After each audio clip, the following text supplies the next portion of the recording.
Yeah, so in December last year, EPF actually released the Retirement Income Adequacy, short for RIA framework. Yeah, it is basically a savings guide split into three different tiers: basic, adequate, and enhanced. Yeah, each supporting different types of lifestyle. Yeah, obviously, enhanced giving you the most comfort. Okay, and the figures 390,000 to 1.3 million is not simply made up by EPF. They are actually based on the Belanjawanku study, which is an expenditure guide to help Malaysians estimate their monthly living costs. Now, you may have heard of the Belanjawanku guide peripherally before. Maybe you have even seen it. It's actually like a PowerPoint presentation of like senior singles, right? Single car owners, single public transport user, married, with children, without children, etc., etc. Each has their own monthly expenditure. And for this case, since it's retirement, the numbers are based on senior singles monthly expenses. You multiply it by 12, then you times another 20. Yeah, because EPF expects you to live that long, basically. And the Belanjawaku study, here's a snippet. Okay, right now in the Klang Valley, senior singles, they are expected to survive at 2,700 ringgit per month. And this sum, based on the Belanjawaku study, allows you to live a sustainable and meaningful life. Okay, and their definition of this reasonable standard of living is: number one, you have enough money to meet daily necessities. Number two, you can be directly and actively involved in community activities with family and friends. Number three, adequate financial security for emergencies and retirement. Finally, have a purposeful and meaningful life. So I'm going to pose the question back to you guys now. Do you think at the age of 55 to 60 right now, 2,700 ringgit per month is enough to retire? Obviously, on the surface, the majority of you guys would say definitely no. And more questionable is the details of the study itself. 660 ringgit per month, this guide estimates if you're a retiree to spend on food. Which means if you divide it by 30, right? 660 divided by 30 days, you only get to spend about 22 ringgit per day on food. Obviously, especially in the Klang Valley, that's not near enough lah. Okay, when you're considering meals on average cost about 10, 15, or even 20 ringgit already. Then next one, they only expect you to spend 70 ringgit per month on healthcare. This, I don't know how they derive this figure, but logically, as you get older, you become more vulnerable to diseases, right? I'm expecting that senior singles will definitely spend much more than this. I'm not even surprised they spend 10 to 20 times more, which boils back down to the numbers from this study itself, right? From this guide. The adequate savings is more like basic savings, and enhanced is actually more like adequate. Yeah, they are actually making these figures slightly more toned down so that it seems like it's easier to achieve. Right, so moving on. Well, EPF actually has a specific number for each age group, okay, catered for the three separate tiers. Okay, so by the age of 30, your EPF savings should fall into one of these categories. If you want to be on track for basic savings at the age 60, you have 38,000 in your EPF account 1, okay, 47,500 for adequate savings, and finally 85,400 for enhanced savings. So some people in the Instagram post commented saying that, hey, this figure itself, should we take into account the whole EPF account, or should we look at only account 1? Well, EPF, they didn't really specify which account you should look into, which is why I tried to keep things simple and say that just take it as your whole account. But if you want to be specific about things, since this sum is allocated for retirement, this figure is supposed to be in your account 1. So these numbers, apart from allowing you to withdraw every month, they allow increasing withdrawals. Okay, because EPF estimates that as you grow older, you become more vulnerable to diseases, therefore you need to spend more on healthcare, right? So year one, if you have achieved enhanced savings, allows you to withdraw 5.4K per month, then it will grow to 14,779 by the 20th year. Okay, and the amount obviously will be reviewed every 3 years to ensure relevancy. So this guide is actually a good gauge for you to judge your financial position. okay, as I've mentioned in the Instagram post, I think you are in an excellent financial position if your EPF savings alone have already exceeded the enhanced category. Yeah, which means 30 years old, you take a look at your EPF account right now, it's more than 85,400, right? I think you're already well ahead of the majority. Okay, because on the side, you definitely will also have your emergency funds. Some of you are investing as well, right? So therefore, you're in an excellent financial position. So good, your combined savings, which is manual, yeah, your emergency funds, etc., plus EPF, surpass the enhanced category. Decent, your EPF savings have reached the adequate category. And the most important one, you need to work more on your savings if your EPF balance falls below the basic category, yeah, which is at the age of 30 below 38,000 ringgit. Okay, and why am I talking about this is because, well, it's really a crisis. Okay, the retirement crisis is no longer a myth. It's arriving sooner than expected. Yeah, those people who are closer to retirement right now, aged between 45 to 54, right? Their median savings only ranges from 46,000 to 48,000 ringgit, which if you look at the full table that EPF has published, right, those people in the 45 to 56 age group, right, they are supposed to have way more, 156,000 to 312,000. But the reality is that one in two of them have less than 48,000 ringgit. Yeah, so this is only one part of the story. Yeah, we also have to talk about inflation, right? Yeah, at an annual inflation rate of just 2.5%, at the basic savings tier will inflate to 720,000. Yeah, adequate goes to 1.21 million, enhanced goes up to 2.41 million. And I already mentioned just now, this Belanjawanku study is already very questionable, right? Yeah, which really stresses the urgency to plan for retirement, regardless of what age you are right now. And I've posted the question on Instagram. Quite a few of you have replied. There's some very interesting answers. Some people say, go Genting, all in Genting. I'm assuming it's going to the casino and gambling now. Yeah, don't do that, guys. You'll most likely increase the retirement savings of the employees and shareholders of Genting. But others, you guys propose quite a few practical solutions. Yeah, save and invest 500 ringgit to my EPF, which is basically voluntary contributions. Then also invest in ETFs, unit trusts. Don't just rely on EPF itself. On the side, invest aggressively if you're younger, right? Take more risk. This is the stance that I'm always taking. Okay, I'm also investing myself aggressively in order to generate higher returns. Then some people also say invest in gold. Yeah, gold recently has surged to another all-time high again to $3,000 an ounce. Since January 2024, it is currently up about 47.26%. And if you've joined my previous presentation in Discord on the 23rd of February, I actually showed you guys my entire portfolio. So currently it's about 5 to 10% allocated in gold, just to diversify my holdings as well as maximize my returns. So these are the, I would say, most straightforward ways for you to increase your retirement savings. But here's the big caveat, right? What if some of you just started working at the age of 27, maybe even at the age of 30, right? You look at your EPF account balance, it's starting from zero. It's very depressing and demotivating, right? That's why some people choose not to even care about a retirement because they're so far away from the sum that they are supposed to achieve, yeah, based on these numbers. And to that, I won't sugarcoat things.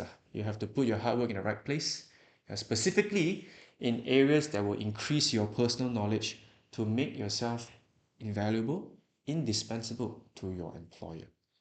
Now, if you think about it logically, your salaries typically depend on how replaceable you are. If it's difficult to find anyone to replace you, then you are at a position of power to negotiate for higher pay. If your boss wants to replace you and says that, oh, this person is extremely hard to replace, right? They most likely won't do it, especially when you go up to them and say that you want a higher pay.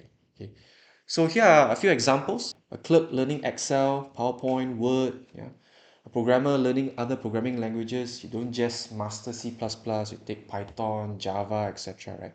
A marketer taking inspiration from viral posts to try out different types of content. Obviously, there are other ways to increase your personal knowledge in order to be much more efficient at what you're currently doing. Then the other perspective is to think like how an employer thinks lah.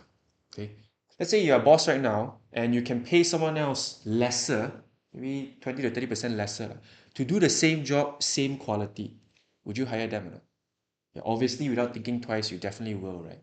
So this is probably one of the key reasons why some of your salaries may be pressured on the low side right now. Okay, and if you want to work towards a higher pay, well, the most straightforward way is to make yourself irreplaceable. And there's the other side of the camp, saying that I'll die before I reach 55 anyway. So I'm sorry if you think that way, and the odds are against your favor, lah, okay? Because currently Malaysia's life expectancy has been steadily increasing since the 1960s, currently at 76.26 years. And I'm pretty confident, yeah, that this figure will continue to increase to probably about 80 to 85 years now in the next 10 to 20 years, right? So really, if you're younger, you have the time, right? Make sure you take some time to plan for your retirement lah, and also invest to generate more returns. So yeah, a bit more on where I'm currently investing in gold, because this one is the hot asset that almost everyone is talking about right now. I'm using Versa Gold. Okay, if you are a regular user of Versa, you may have seen Versa Gold before. I myself am a regular user of Versa. I'm using Versa Gold because of the convenience lah. Okay, because within the app itself, it allows you to switch to different types of funds. Typically, I put some of my emergency funds in Versa Cash as well as Versa Cash I. Those two funds allow you to generate somewhere between 3.5 to 4% returns per year. Okay, and sometimes when I want to increase my gold holdings within the app itself, I just directly switch funds. Okay, so Versa Gold, Sharia compliant, backed by physical gold, 0.3% management fee, 0.03% trustee fee, 100 ringgit minimum investment. Now I'm going to be upfront over here. Some disclaimers. I am an affiliate of Versa, which means Versa pays me a small fee every month to talk about them. And Versa itself, this option is not the lowest fees. Okay, I'm mainly using it for convenience. If you want lower fees, the cheapest option right now is Versa Gold Dinner. Okay, this one I'm not paid to say it. So they have a lot of fees, but the majority of them are waived, at least until the end of December 2025, if I'm not mistaken. The fees over here. Okay, you can check the fee platform that I'm going to share to you guys as well. So you can see, right, waived until further notice, right?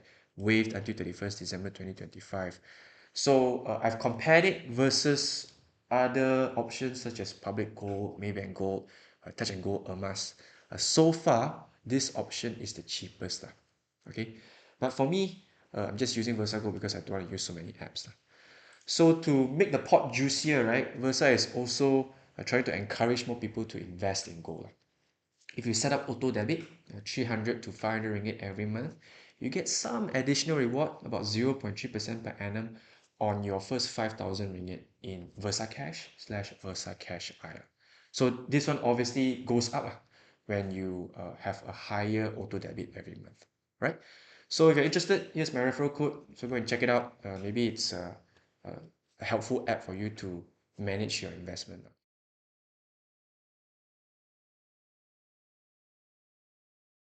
So we have one from SBN regarding the EPF enhanced and basic savings level.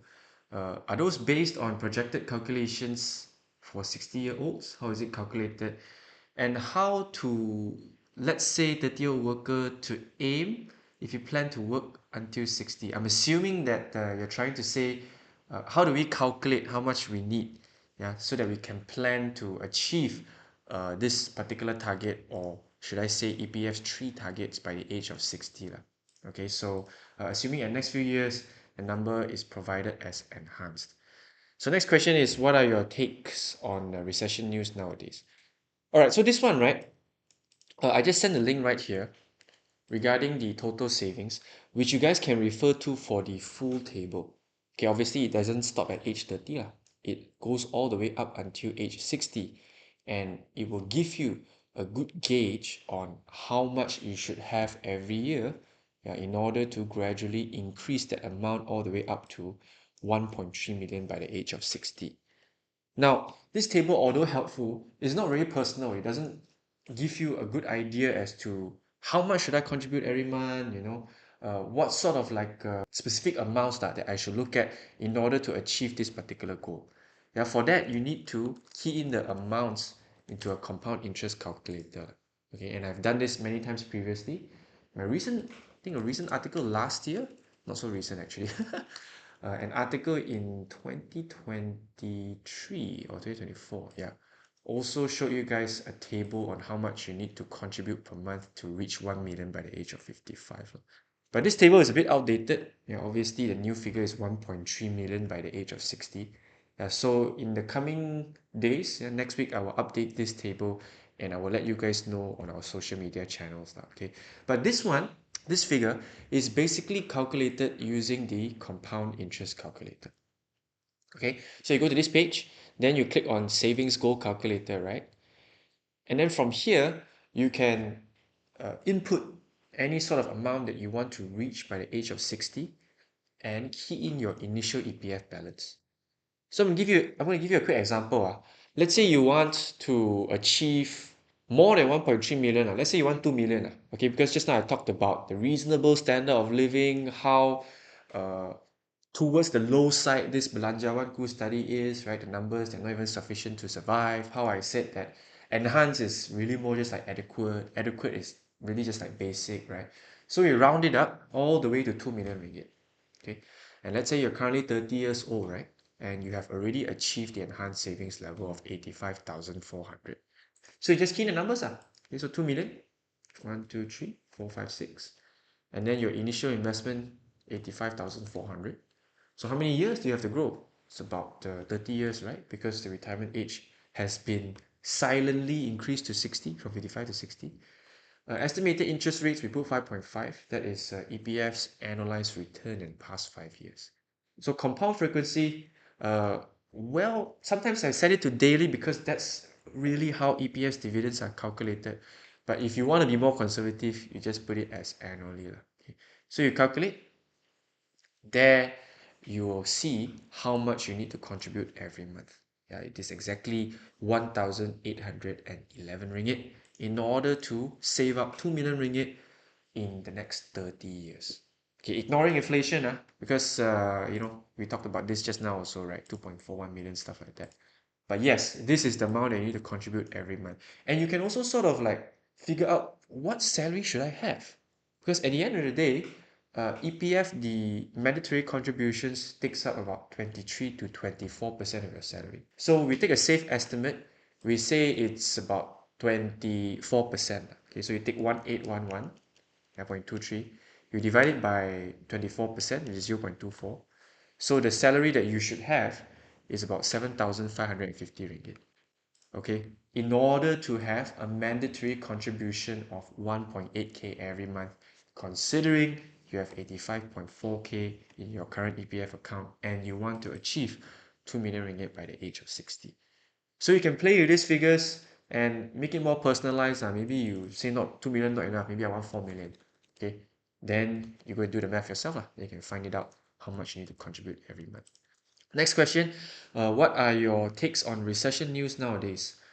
Now, recession is a very easy word to be thrown around now because the definition of a recession right now is very loose, honestly, and it doesn't really make a lot of sense. It's just two consecutive quarters of a decline in GDP. Okay, then a country goes into recession already, and everybody panics, right? And another way to see if a country is going into a recession or whatsoever is to take a look at the stock market lah. But this is a very traditional way lah. It doesn't really tell you much because you have to look into much more other figures, different figures such as SMEs, right?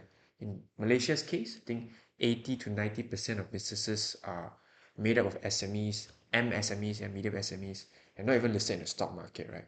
So how is it fair to say that Malaysia is going to go into a recession because the stock market fell? Right? It doesn't really make a lot of sense. Okay, so the S&P itself, if it drops by a lot, right, the R team gets thrown around. Okay, especially when you see cases like this big drops, right? Some people like to, generate some engagement on social media, say that recession is coming, yada yada, generate more panic. Okay, but in truth, you have to take a look at a lot more other factors. And I think the recent post by the lead economist of Malaysia really sums things up quite well. Let me just quickly show you guys what he said. Okay, his recent post, quite interesting. Yeah, the stock market is not equivalent to the economy because the Bursa Malaysia itself, FPM KLCI, basically a VIP lounge, right? We're not even taking into account all of those micro, small, medium enterprises, right? The GDP and corporate profits, really quite an odd couple. And so it's quite a long thing, but to sum it all up, using the stock market and saying that this country is going into a recession is very shallow.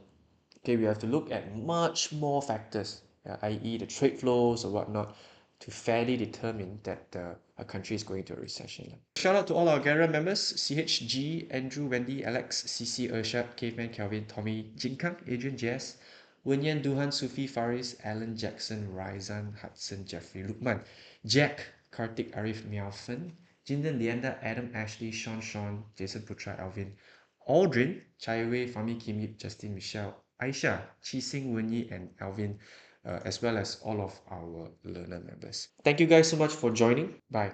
Stay safe.